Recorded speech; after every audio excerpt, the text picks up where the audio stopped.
அன்பான கர்த்தருடைய பிள்ளைகளே, உங்கள் யாவரையும் ஆண்டவராகிய இயேசு கிறிஸ்துவின் நாமத்தில் மீண்டும் ஒரு காணொளி வழியாக சந்திப்பதில் நான் மிகுந்த மகிழ்ச்சி அடைகிறேன். இன்றைக்கு பாருங்க, மத்தேயு 5ஆம் அதிகாரம் 7ஆம் வசனத்தை நாம் தியானிக்க போகிறோம். இரக்கம் உள்ளவர்கள் பாக்கியவான்கள், அவர்கள் இரக்கம் பெறுவார்கள். இரக்கம் உள்ளவர்கள் பாக்கியவான்கள், அவர்கள் இரக்கம் பெறுவார்கள்.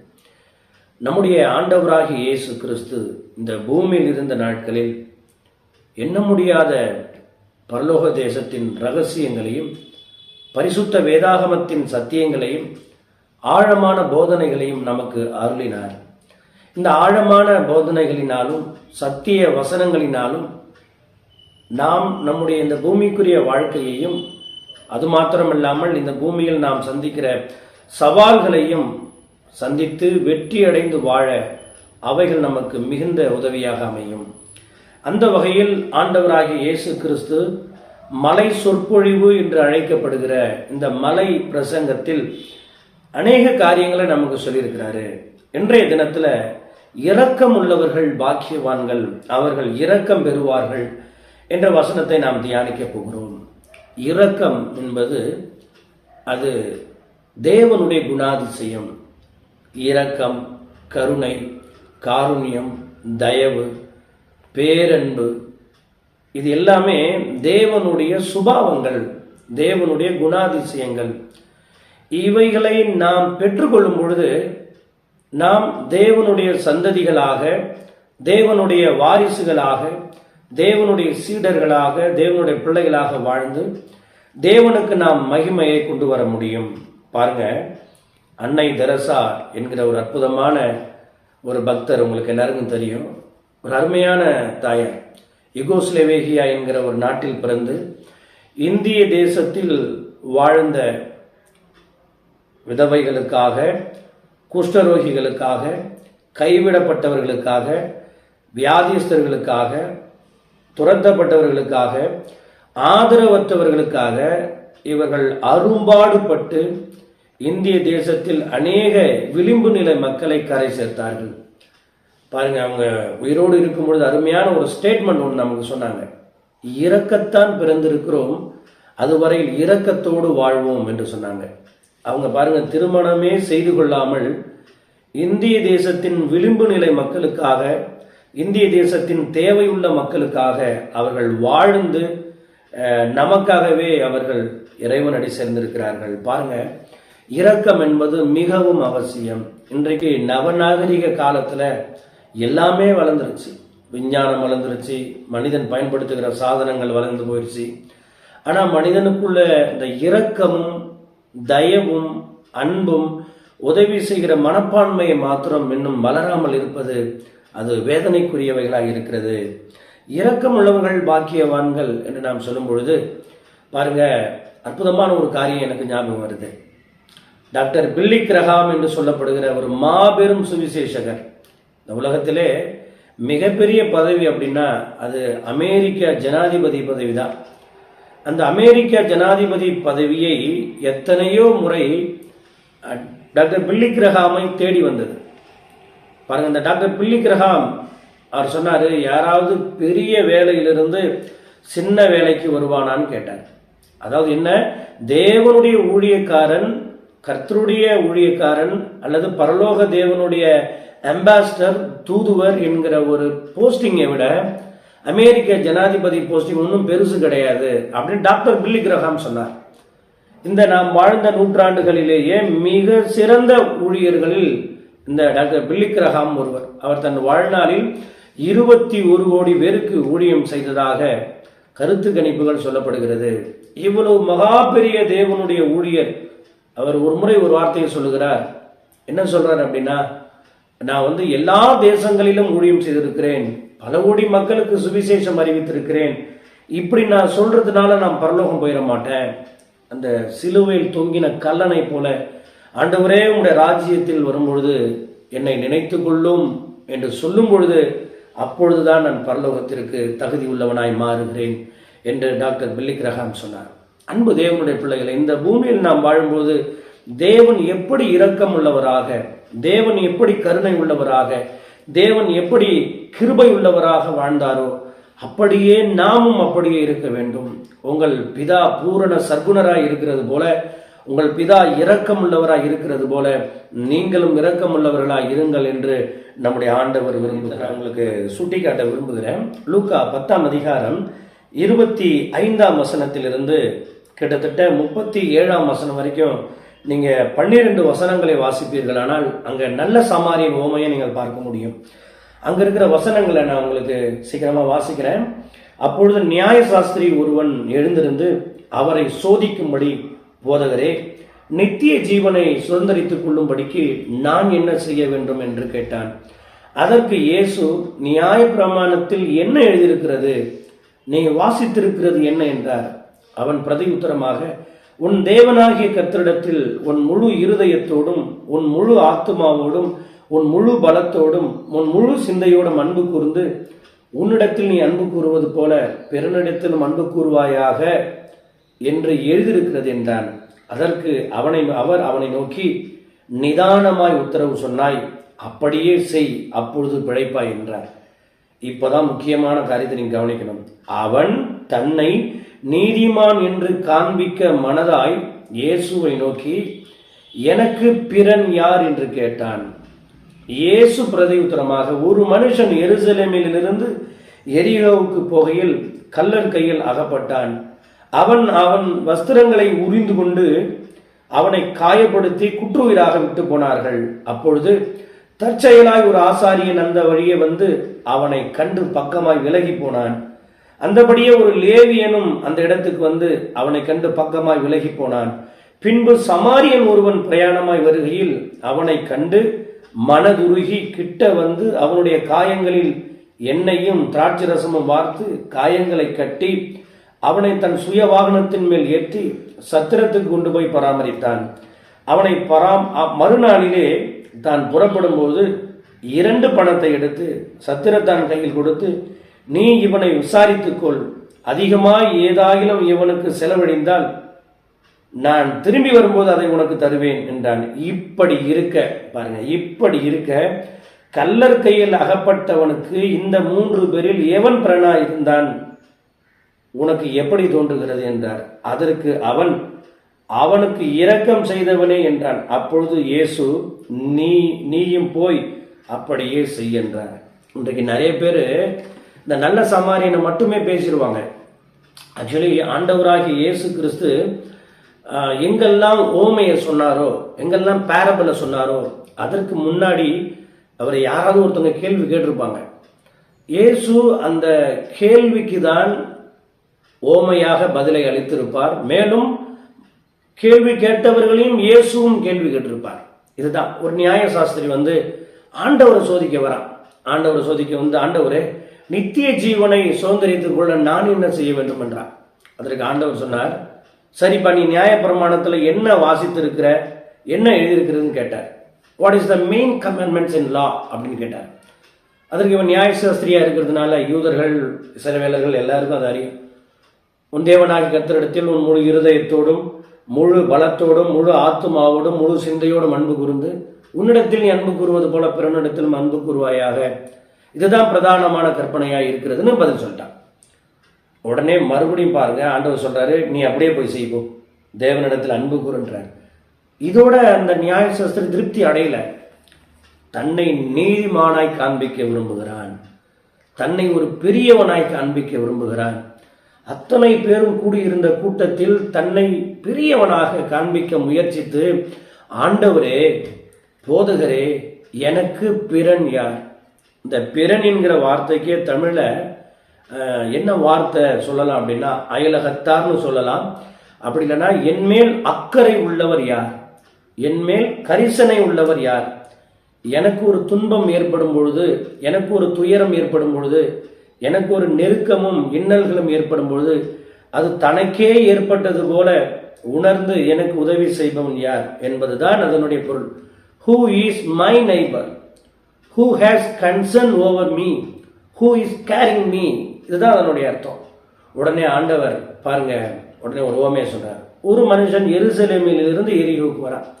உங்களுக்கு தெரியும், எருசலேம் ஒரு மலைகளின் நகரம், எரிகோ ஒரு பள்ளத்தாக்குகளின் நகரம். எருசலேம்ல எல்லாமே இருக்கு, ஒரு மனிதனுக்கு தேவையான எல்லாமே எருசலேம்ல இருக்கு. தேவாலயம் இருக்கு, மன்னர்கள் இருக்கிறாங்க, ராஜதானி பட்டணம். அவன் கீழே வருவதற்கான எந்த தேவையும் இல்லை. ஒரு உயர்ந்த அனுபவத்தில் இருக்கிற ஒரு மனிதன் கீழான அனுபவத்திற்கு வர வேண்டிய எந்த அவசியம் இல்லை.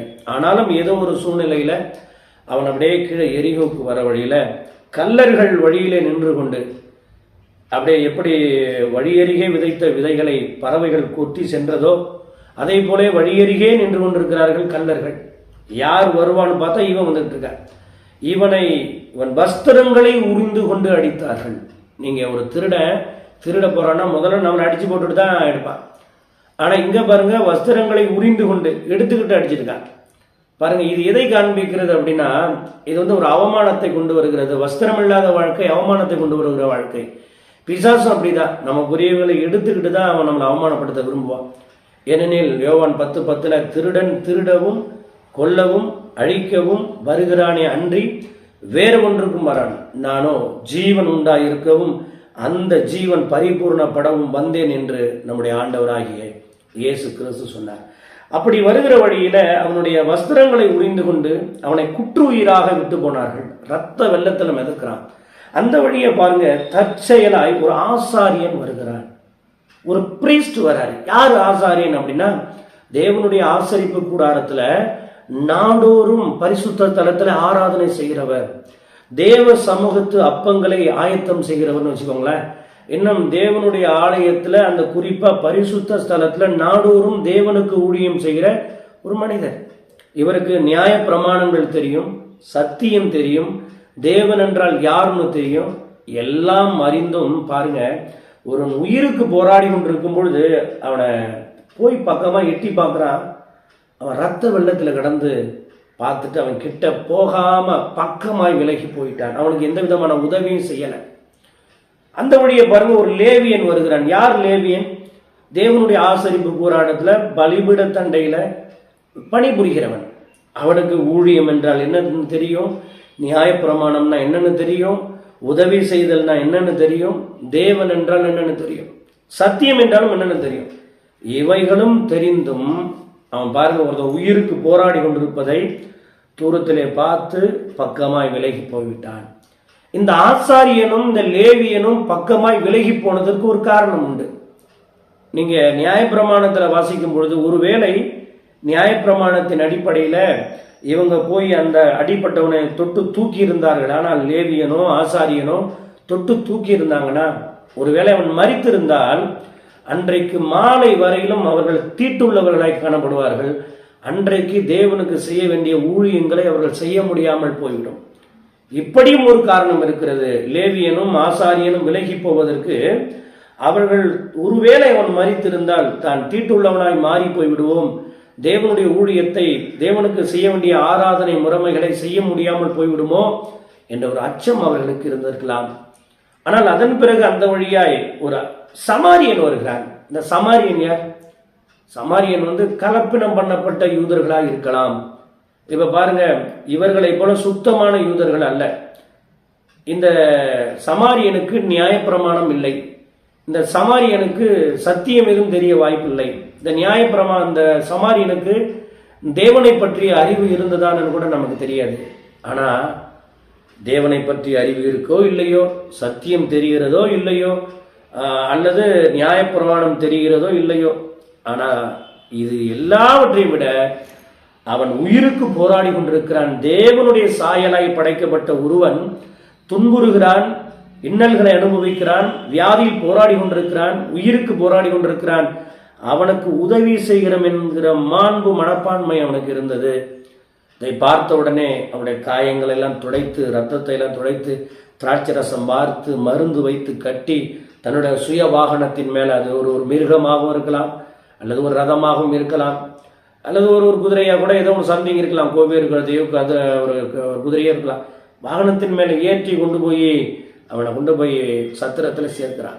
அங்க மருத்துவம் அவனுக்கு பார்க்கப்படுகிறது. கொஞ்சம் காசு கொடுத்துட்டு நான் வெளியே போறேன், திரும்பி வரும்பொழுது இவனுக்கு அதிகமா செலவானா நான் திருப்பி தரேன்.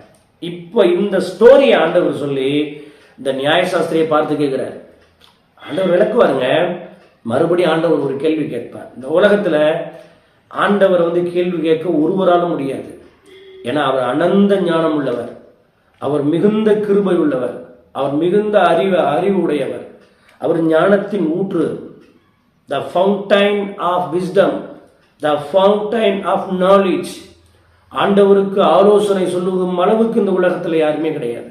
புரிஞ்சுங்களா? தேவனுடைய பைத்தியம் என்று எண்ணப்படுவது மனிதனுடைய ஞானத்திலும் அதிக ஞானமாம். தேவனுடைய பலவீனம் என்று அறியப்படுவது மனிதனுடைய பலத்திலும் அதிக பலமாம். புரிஞ்சா உங்களுக்கு? அதனால தேவனுடைய ஞானம் அளவிடப்பட முடியாத ஞானம். இதனால இப்ப என்ன பண்றாரு ஆண்டவர்? நியாயசாஸ்திரியை பார்த்து கேட்கிறார், இந்த 3 பேரில் அடிப்பட்டவனுக்கு யாருப்பா பிரண்ணன்னு கேட்கிறார். அந்த சமாரியன் தான். இப்ப புரிஞ்சிருச்சா? நீயும் போய் அதையே செய் அப்படின்னார். அப்படின்னா இந்த ஓமையை ஆண்டவர் ஏன் சொன்னார்னா, இந்த நியாயசாஸ்திரி வேதத்தை அறிந்திருக்கிறான், சத்தியத்தை அறிந்திருக்கிறான், தேவனை அறிந்திருக்கிறான், ஆனால் இரக்கம் என்றால் என்ன என்று அவன் அறியாமல் இருக்கிறான். புரிஞ்சுட்டீங்களா? எல்லாம் அறிகிறது. நமக்கு ஊழியம் தெரிகிறது, சத்தியம் தெரிகிறது, வேதம் தெரிகிறது, இசை வாசிக்க தெரிகிறது, ட்ராக்ஸ் கொடுக்க தெரியுது, வர்ஷிப் பண்ண தெரியுது, மெசேஜ் கொடுக்க தெரியுது, பெரிய கூட்டங்கள்ல பேச தெரியுது. ஆனா இரக்கம் என்றால் என்ன என்று தெரியாம இருக்கிறாயே அப்படின்னு தான் ஆண்டவர் நம்மளை பார்த்து கேட்கிறார். இரக்கம் ரொம்ப அவசியங்க. நியாய தீர்ப்புக்கு முன்பதான் இரக்கம் மேன்மை பாராட்டுங்க. இன்னொரு எடுத்துக்காட்டு கூட நான் உங்களுக்கு சொல்றேன். மத்தேயு 25ஆம் அதிகாரத்துல 31ஆம் வசனத்திலிருந்து 45ஆம் வசனம் வரைக்கும் கிட்டத்தட்ட 14 வசனங்களில ஆண்டவர் மகா பெரிய ஒரு சத்தியத்தை சொல்லி தரார். அன்றியும் மனுஷகுமாரன் தமது மகிமை பொருந்தினவராய் சகல பரிசுத்த தூதரோடும் கூட வரும்பொழுது தமது மகிமையுள்ள சிங்காசனத்தில் விட்டிருப்பார். அப்பொழுது சகல ஜனங்களும் அவருக்கு முன்பாக சேர்க்கப்படுவார்கள். மெய்ப்பனானவன் செம்மறியாடுகளையும் வெள்ளாடுகளையும் வெவ்வேறாக பிரிக்கிறது போல அவர்களை அவர் பிரித்து செம்மறியாடுகளை அவர் தமது வலது பக்கத்திலும் வெள்ளாடுகளை தமது இடது பக்கத்திலும் நிறுத்துவார். அப்பொழுது ராஜா தமது வலது பக்கத்தில் நிற்பவர்களை பார்த்து, வாருங்கள் என் பிதாவினால் ஆசீர்வதிக்கப்பட்டவர்களே, உலகம் உண்டானது முதல் உங்களுக்காக ஆயத்தம் பண்ணப்பட்டிருக்கிற ராஜ்யத்தை சுதந்திரித்துக் கொள்ளுங்கள். ரொம்ப முக்கியமானது. பசியாயிருந்தேன், எனக்கு போஜனம் கொடுத்தீர்கள். தாகமாயிருந்தேன், என் தாகத்தை தீர்த்தீர்கள். அந்நியனாயிருந்தேன், என்னை சேர்த்து கொண்டீர்கள். வஸ்திரம் இல்லாதிருந்தேன், எனக்கு வஸ்திரம் கொடுத்தீர்கள். வியாதியஸ்தனாய் இருந்தேன், என்னை விசாரிக்க வந்தீர்கள். காவலில் இருந்தேன், என்னை பார்க்க வந்தீர்கள்.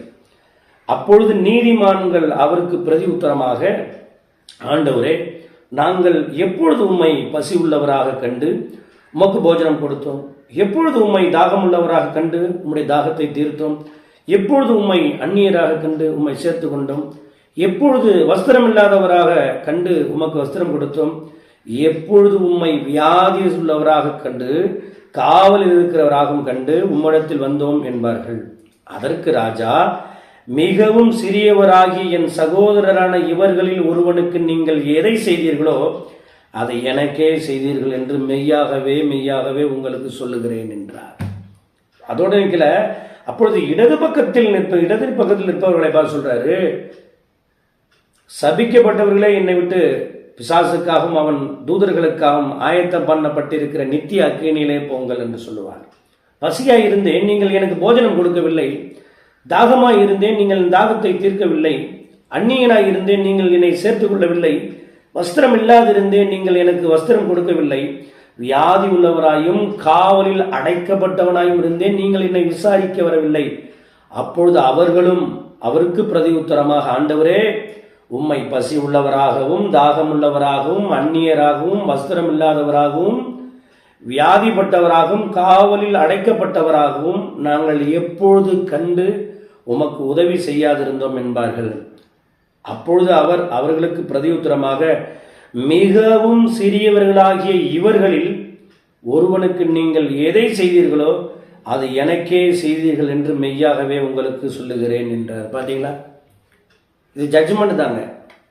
இந்த பூமியில இயேசு கிறிஸ்துவை தன்னுடைய சொந்த இரட்சகராக ஏற்றுக்கொள்வது எவ்வளவு அவசியமோ அதை போலவே அவருடைய போதனைகளை பின்பற்றி அவருடைய வார்த்தைகளையும் சத்தியங்களையும் கற்பனைகளையும் நியமங்களையும் நாம் கைக்கொள்ளும் பொழுது நாம் இரக்கம் உள்ளவர்களாக, அன்புள்ளவர்களாக, கிருபை உள்ளவர்களாக, தயவுள்ளவர்களாக நாம் மாற வேண்டும். துன்பப்படுகிற ஒருவனுக்கு நாம் உதவி செய்ய வேண்டும். இதெல்லாம் நினைச்சு பார்க்கணும். இப்ப சத்தியத்தை அறிஞ்சிருக்கிறது பெரிய விஷயம் இல்லை, போதனைகளை அறிந்திருக்கிறது பெரிய விஷயம். அதே நேரத்தில் நாம் இரக்கம் உள்ளவனாக வாழ வேண்டும் என்று ஆண்டவர் எதிர்பார்க்கிறார். ஜட்ஜ்மெண்ட் நாட்கள்ல நாம் செய்த இரக்கம், நாம் செய்த உதவி அன்றைக்கு நினைத்து பார்க்கப்படும். ஆண்டவரே சொல்லிட்டாரு, இந்த சிறியரில் ஒருவர் எனக்கு நீங்க எதை செஞ்சீங்களோ அதை எனக்கே செஞ்சுக்கினார். பார்த்தீங்களா? அப்ப ஆண்டவர் அதை நினைத்து பார்க்கிறார். இரக்கம் ரொம்ப அவசியம். நியாய தீர்ப்புக்கு முன்பதாக இரக்கம் மேன்மை பாராட்டும். ஆனபடினாலே அன்பான கர்த்தருடைய பிள்ளைகளே, நீங்கள் இரக்கம் உள்ளவர்களாய் வாழ வேண்டும் என்று நான் உங்களை வேண்டிக் கொள்ளுகிறேன். உங்களுக்கு அருகில் இருக்கிறவங்க போய் பாருங்க, அவங்களுக்கு உணவளிங்க. வட இந்தியா ஊழியங்கள்லாம் விசாரித்து பாருங்க. வட இந்தியா ஊழியங்களில் குஜராத், பஞ்சாப், ராஜஸ்தான், உத்தரப்பிரதேசம், பீகார்லாம் ரொம்ப கஷ்டமான ஒரு ஏரியா. அங்கெல்லாம் போங்க, ஒரிசா, இங்கெல்லாம் போய் உதவி செய்யுங்கள். கருணை உள்ளவர்களாக மாறுங்கள்.